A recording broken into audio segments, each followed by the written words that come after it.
Hello and welcome to this video where we continue talking about pivot tables. So in the last video we created our first basic pivot table with head office and under head office we have got the various departments. Then we show the number of female employees in each department and male employees with the totals. Then you go to the next branch and so forth. So we would like to add another dimension to this table, and we want to show the job descriptions. In other words, the people in the various positions in each department. So instead of overwriting this table, I would like us to go and start a new table, say at A25. So you can go to column A and row number 25. So we insert pivot table and we go to pick the range where we want to get the data, and we go to employee data and scroll until we get to the first column and first row, which is A1.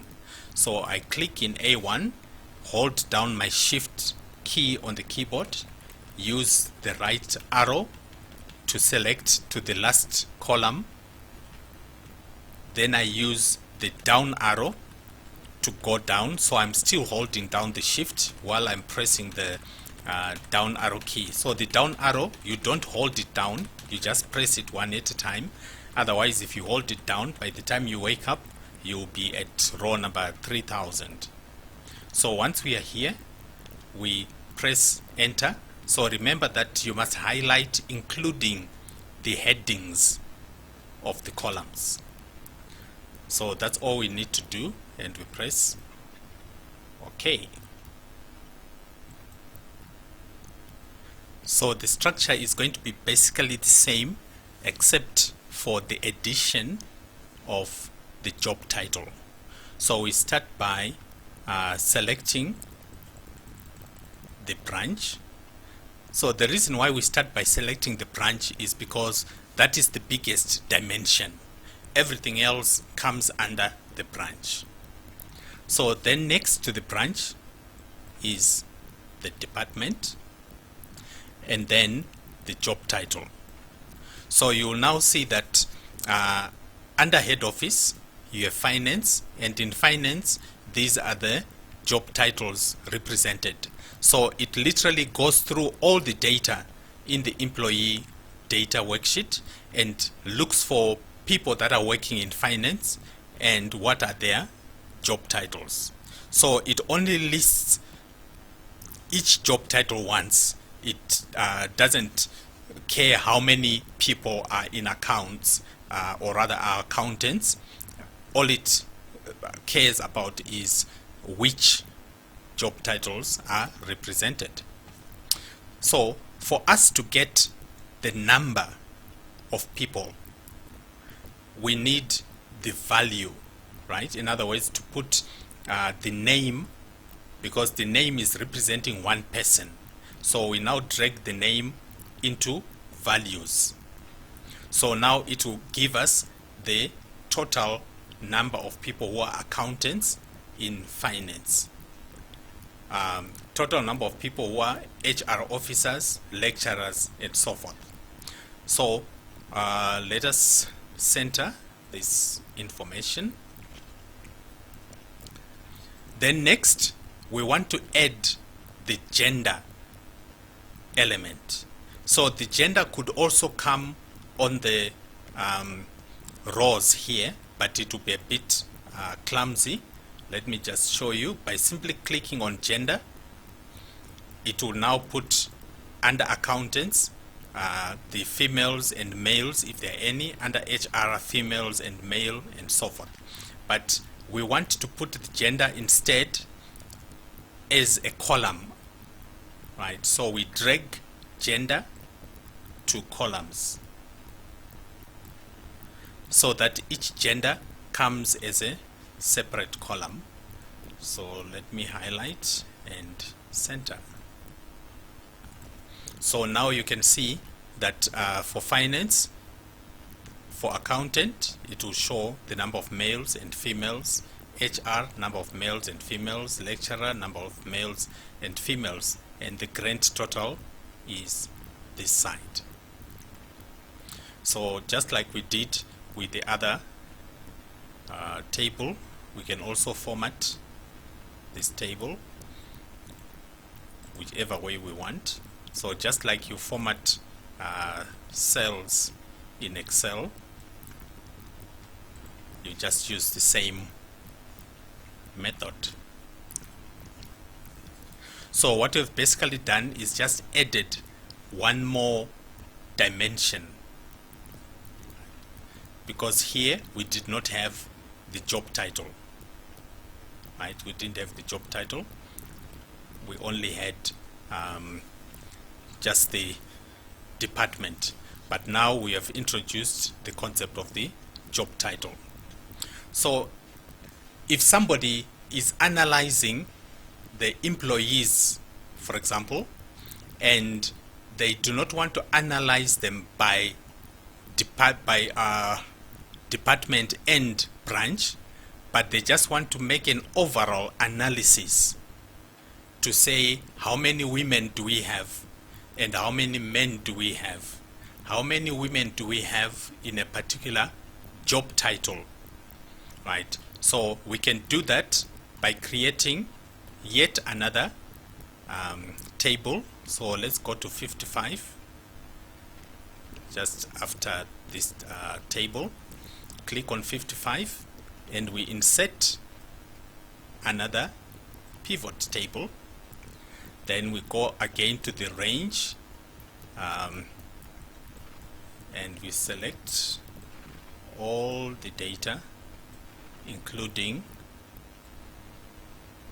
the headings.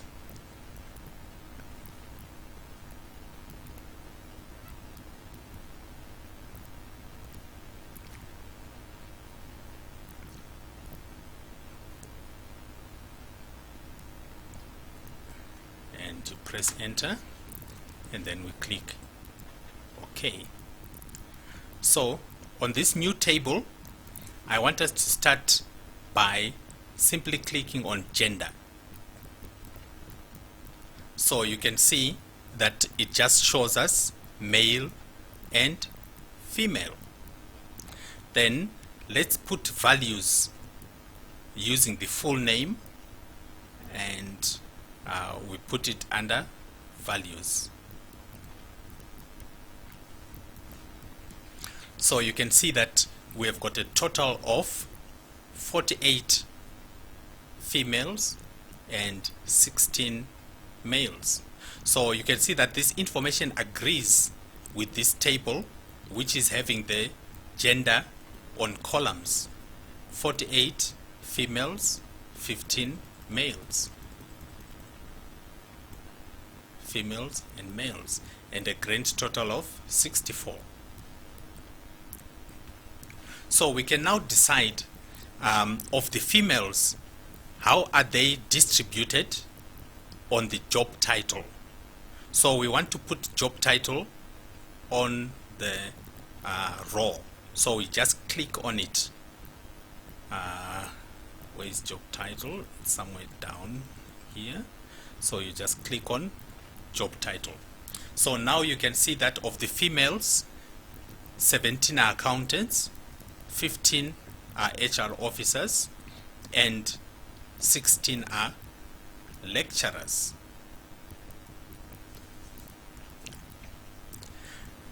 And we can go even further and say, where are these people working?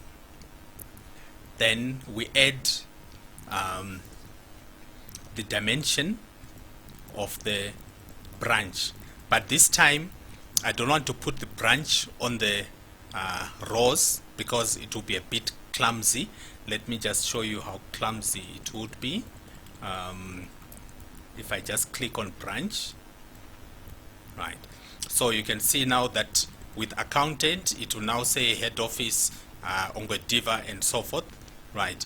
The reason why I say it's not so good is because it makes the report so long, right? Imagine now you are having all the branches and all the job titles.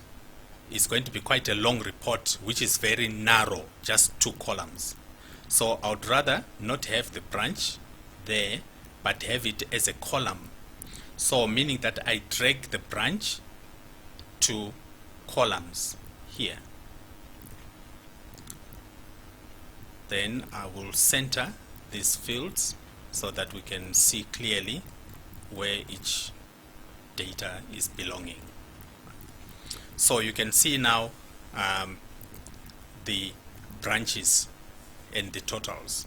So of the females, the 17 accountants are consisting of 6 at head office, 7 at Ngwerume, 4 in Rundu.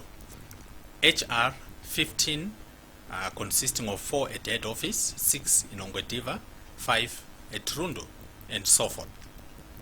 So it now gives you a much neater presentation. So there are hundreds of different ways in which you can arrange this information. The only question is, who are you creating the report for, and what needs to be highlighted on that report? What are you looking for? Are you analyzing the workers? Are you analyzing it from a gender point of view? Are you analyzing it from a job title point of view? Or do you want to see which branch is employing more lecturers or more accountants, etc.? So that is what determines what you put first here, because you see that is what is giving you the grand total. So in our case, when we created this table, the most important consideration was gender. So we want to see the total female and the total male. So that's why we put it as the topmost dimension in this hierarchy. Right. So I would like you to try this out on your own and make sure that you have got these 3 tables before you proceed to the next video, because I want us to look at charts, right? Because these are tables, but we want now to look at charts. We want to look at your bar graphs, your line graphs, your pie charts, and so forth. So let's meet on the next video.